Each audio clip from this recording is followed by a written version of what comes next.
La crise de l'électricité n'est que la dernière épreuve en date pour les Libyens après une décennie d'insécurité, de pénurie de carburant, d'infrastructures en ruine et de malheurs économiques depuis l'intervention de l'OTAN en 2011 sous instigation française qui a renversé et provoqué la mort du guide libyen Moamer Kadhafi. Le Premier ministre Abdelhamid Dbeibah est à la tête d'une administration basée à l'ouest, tandis que l'ancien ministre de l'Intérieur, Fathi Bashara, bénéficie du soutien du Parlement basé à Tobrouk et de l'homme fort de l'armée nationale libyenne, le maréchal Khalifa Haftar. Pour faire le point sur la situation politique, économique, énergétique, sécuritaire et sociale en Libye, Afrique émergente s'est adressée à l'ex-ministre libyen de l'économie dans le gouvernement d'Ali Zaïdan entre 2011 et 2014, Mustapha Aboufanas.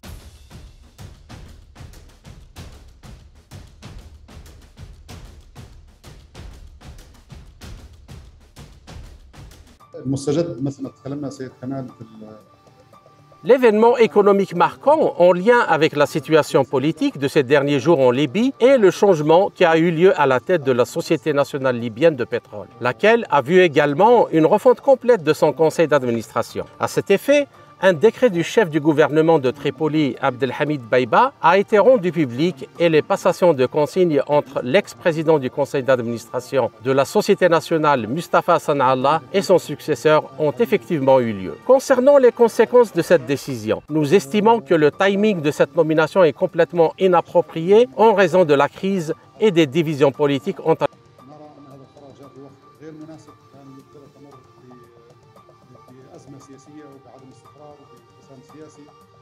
مؤسسة النفط هي من المؤسسات مهمة جدا في ليبيا، حساسة جدا، واللي نجحت خلال الفترة السابقة أن تحافظ على وحدة هذه المؤسسة de défendre l'ancien conseil d'administration de la société. Nous estimons que le changement qui a été introduit pourrait aggraver la crise en son sein, surtout que le nouveau président ne vient pas du secteur des hydrocarbures. Nous espérions que si un changement devait avoir lieu, les personnes nommées auraient été choisies parmi les compétences nationales dans le domaine, qui nécessitent des connaissances techniques pointues. Or, vu que le président est un financier qui vient du secteur bancaire, nous pensons que le but du changement introduit à la tête de la Société nationale n'est pas de moderniser ou de développer ce secteur pour augmenter la production, mais il fait partie d'une transaction politique sur fond de la crise actuelle que connaît le pays et qui pourrait l'aggraver. Ceci en plus du fait que cette décision de la part du gouvernement d'union nationale a provoqué la colère au sein de beaucoup de ses soutiens populaires qui la refusent catégoriquement.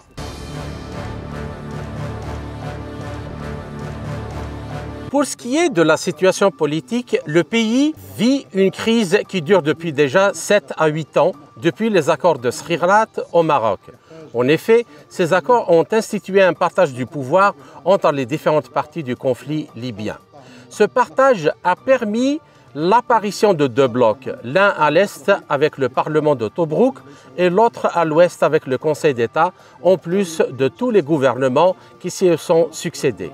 Actuellement, chaque parti cherche à se maintenir au pouvoir coûte que coûte et refuse de faciliter le transfert de pouvoir à des autorités démocratiquement élues. Ce sont ces partis dont la durée légale légitime a expiré depuis un bon moment qui ont fait avorter l'organisation des élections présidentielles et législatives du 24 décembre dernier, provoquant la colère et le rejet de la population libyenne qui plaçait un énorme espoir dans ces élections pour donner un nouveau départ à la vie politique du pays. L'opinion publique internationale a probablement suivi les manifestations populaires qui ont eu lieu au début du mois de juillet dans la capitale, Tripoli. Mais malgré le rejet populaire, les partis rivales s'accrochent au pouvoir, ce qui complique davantage la crise politique. Dans ce contexte,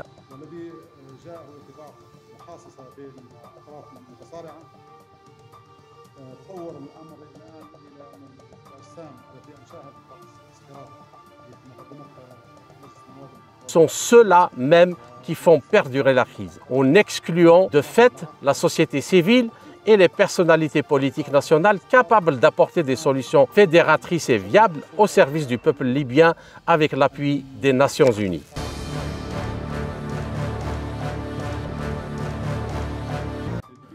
Ensuite de la crise politique, s'est développée également une crise économique, aggravée par le contexte international actuel, comme dans tous les pays du monde. Malgré son énorme potentiel en hydrocarbures, qui fait d'ailleurs d'elle le pays le plus riche de la région et qui pourrait lui conférer une meilleure situation économique en dépit du contexte international difficile, la Libye n'arrive pas à s'en sortir. En effet, le secteur pétrolier, principal générateur de devises fortes, est à l'arrêt depuis plusieurs mois, sans compter les secousses similaires qu'il a connues ces dernières années. Cette situation a occasionné des pertes colossales pour le pays, lesquelles se chiffrent à minima à des dizaines de milliards de dollars, voire probablement plus de 100 milliards de dollars.